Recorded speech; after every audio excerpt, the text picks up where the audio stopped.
What's up, everybody? This is Inspirational Rob, and welcome to ROBTALK. We have a great discussion on tap today. Matter of fact, we're going to get into a subject that we talked about on our last episode. Had no idea that we were going to actually pick up on this subject again, but something came up, and I just felt like we needed to really revisit this subject. So, but before we get to our subject at hand, I wanted to remind you to please, as always, like, comment, and subscribe. When you do this, it helps the algorithm. It helps us to grow. As I always say, we want to grow together as a community. I'm helping you, you're helping me, we're helping the community, and we're helping the world at large. When we grow, we're helping others grow. And it's not just about the numbers of subscribers, although it is, but it's about us getting information out to people. And the numbers represent people, okay? And so I believe our podcast is just going to explode, and it's just going to help so many people. And so this is about not just about information, but it's about information that educates. It's information that inspires. It's information that motivates. And that's what we do here. We inspire, we motivate, and we learn. And it's just a great podcast. So listen, let someone know that we're on. We want you to like, comment, and subscribe, and you know what to do. Okay, so this subject today, it kind of came out of nowhere. And so you all know the whole thing, the close the door gate, so to speak, okay, with this pastor Marvin Sapp. We talked about this last episode where he instructed at this church convention, I think it was, or some sort of event, church event, and when he instructed the ushers to close the doors. You all know, if you don't know about this thing, then I don't know what, you must have been sleeping under a rock or something. I don't know, but it's been something that's gone viral. And full disclosure, Marvin is a friend of mine. I appreciate the guy. I think he's an amazing person. And that, however, this thing went viral and it has commanded a lot of attention. And so I want to shed some light on this stuff. I want to talk about this thing. I want us to maybe learn some stuff, as I said on the last podcast, and maybe we can help each other in this. Okay, so now since our last podcast, our dear brother Marvin Sapp has he made an announcement.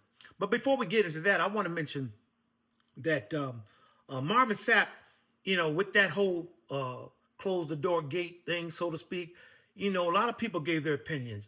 People gave their opinions far and wide, all over the globe. They gave their opinion about what he said and what happened that day.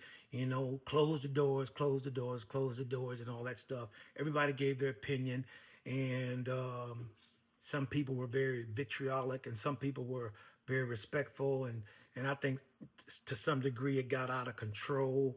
I think it was as Marvin talked about, I think his words were misinterpreted to a great degree. I think that his heart was in the right place, although maybe what he said and how he said it may have rubbed some people the wrong way, and maybe he could have said it in a different way, or maybe he shouldn't have said it. But the point of the matter is, I believe that his heart is in the right place. But that's not the point that I'm trying to make here today. The point that I want to make here today is that people gave their opinion, and he gave a response. He actually gave a verbal response, and that response was a very you could take from it whatever you want about what his response was. But he has since responded in another way. And just a day or so ago, he posted something and made an announcement.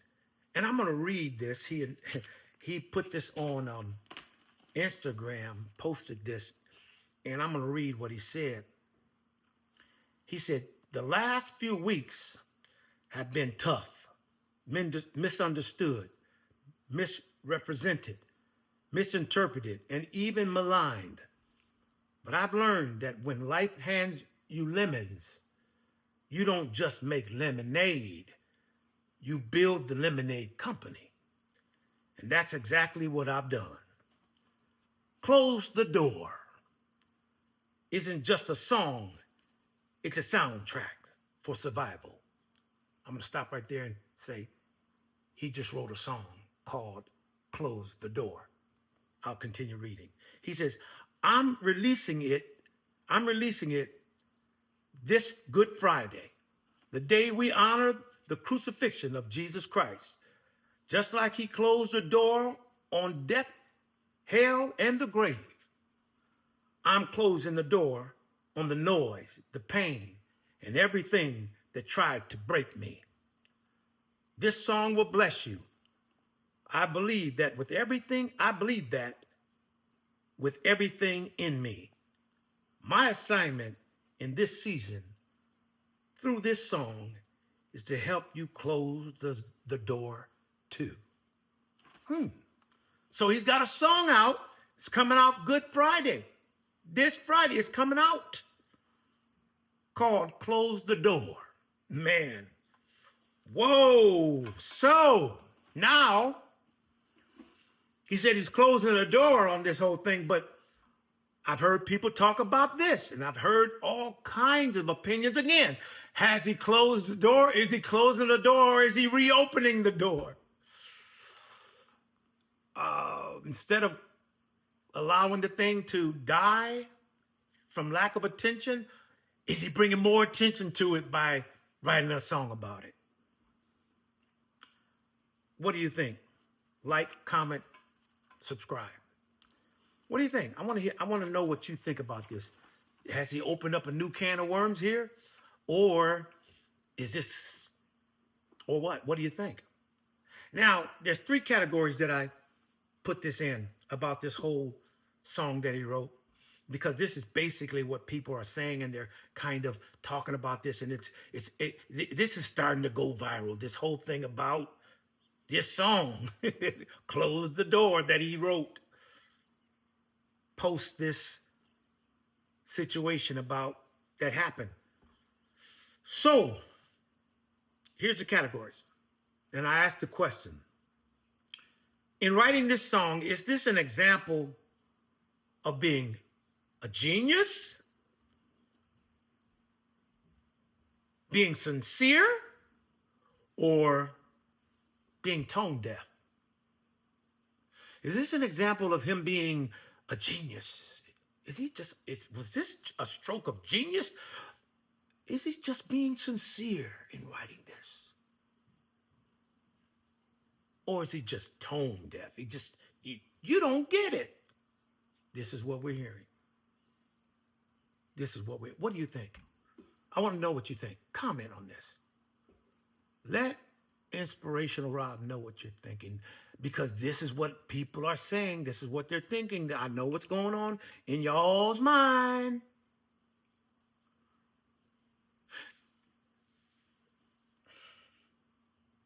Because I'll be honest with you, the first thing came to my mind is, let me say, before when all this was going on, I said, people are trying to bring him down. People are trying to, I think some people, they're maligning him. They're trying to bring him down. They're trying to castigate him, so to speak. They're trying to, and I'm like, it's probably going to make him bigger.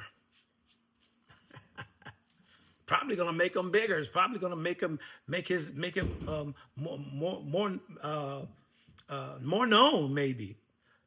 I'll also say this as well. This is probably, let me just put it this way. Let me just continue with the question. Is this a stroke of genius?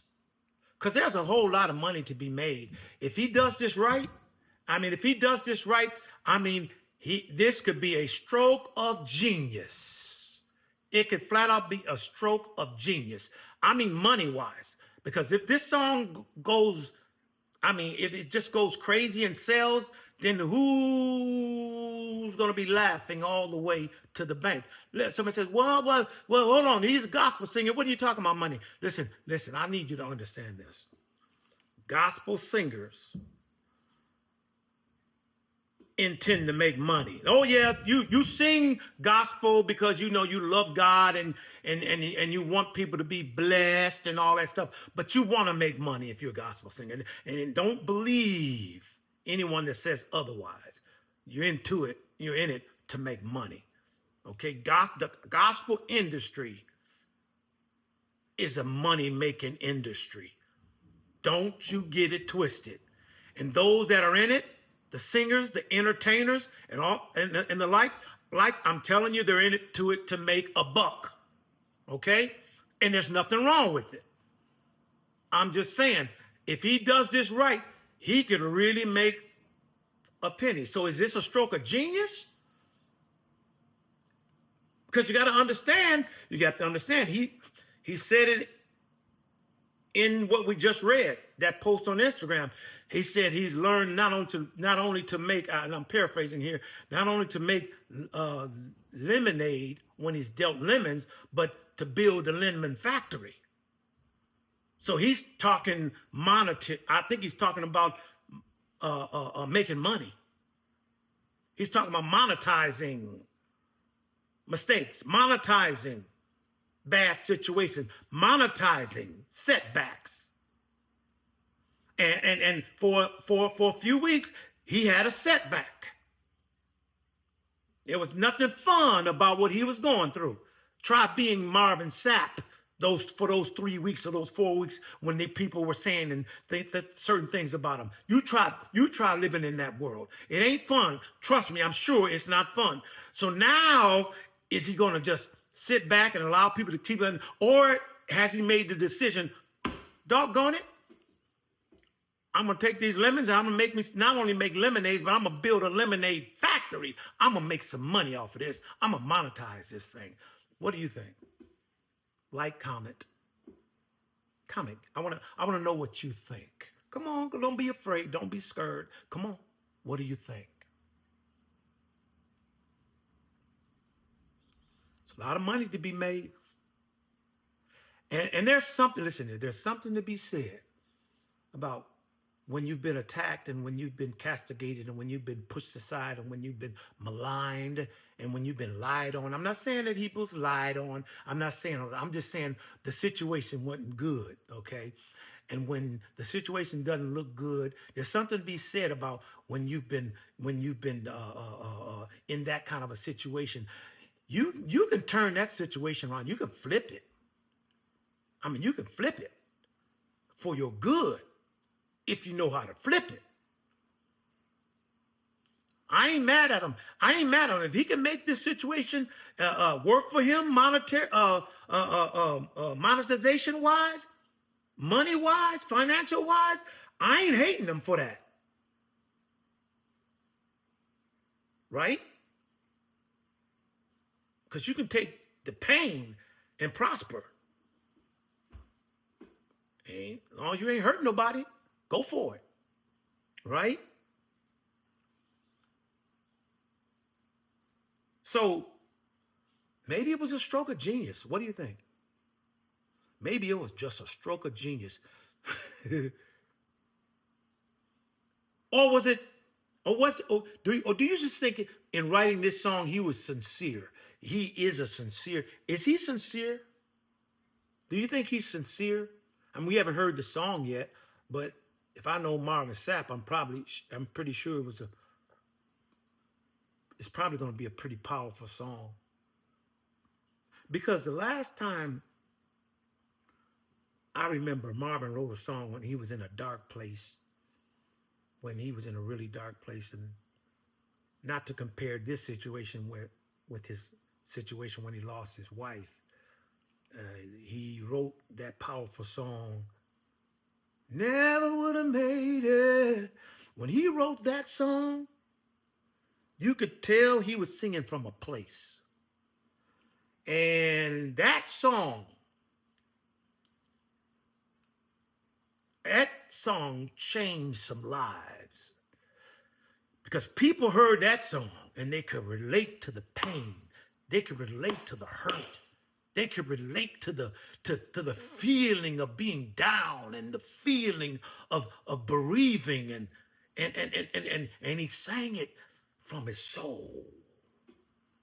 And he wrote it from a place. He wrote it from hurt.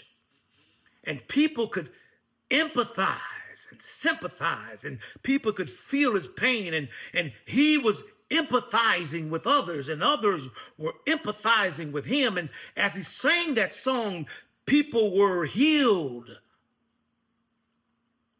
And there was a sense of sincerity. You can't tell me he wasn't sincere when he wrote that song. And then when he sang it, you can't tell me there was, because when I heard the song, I heard him sing it at a church. And I heard it, and I think it was the first time he sang it publicly. I want to say it was the first time he sang it publicly. And he mentioned it, that there was, I believe he mentioned it was at a church, a mega church in Detroit. And he said, and he sang it, and I said, I began to cry. And he told the story about how he wrote it and when he wrote it. And I went, and I turned to somebody and I said, that's a hit song. I said, this is a hit. This song is a hit. Because he wrote it from a place that was real, sincere. He didn't have to conjure up nothing when he wrote those words. It came from his heart. It came from a special place. Perhaps that's what's going to happen. Perhaps that is what happened when he wrote this song, Close the Door. Close the Door. Teddy Pendergrass sang a song, Close the Door. Maybe this song will rival that. I don't know. Because there's something to be said when you sing from a place. When you write from a place. Hurt. He talked about, helping others who have been hurt. What did he say here? He said, he talked about closing the door of pain. He talked about closing the door of pain and hurt. I believe that it's very possible that he's being sincere here. I don't know, but I wonder. And I want to give him the benefit of the doubt that, man, oh man.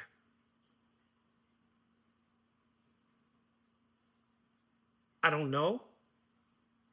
Maybe he's BSing.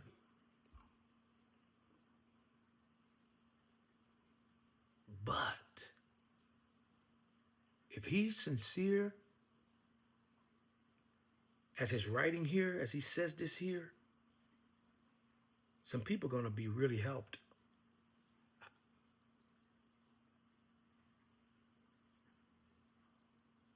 Or is he just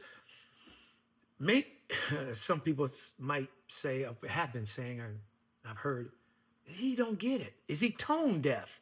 Is he tone deaf? I mean, you mean to tell me you're gonna write a song after all of that stuff that the people were hurt or traumatized by have been traumatized by pastors strong-arming them for money, and church hurt from being people's, money being just basically taken from them and being stolen from them by pastors, so to speak, and being strong-armed during offering time. And some people have been traumatized by that. I haven't been traumatized by that. And I went to a traditional church growing up, but I wasn't traumatized by it. But some people have. I mean, I was put off by some of it. I think it was distasteful by what some of the pastors and preachers did back then and even now. But I wasn't traumatized. But some people were. And some people are still offended and hurt by it. So is he tone deaf in writing a song right in the middle of that? I mean, is he sticking them the middle finger?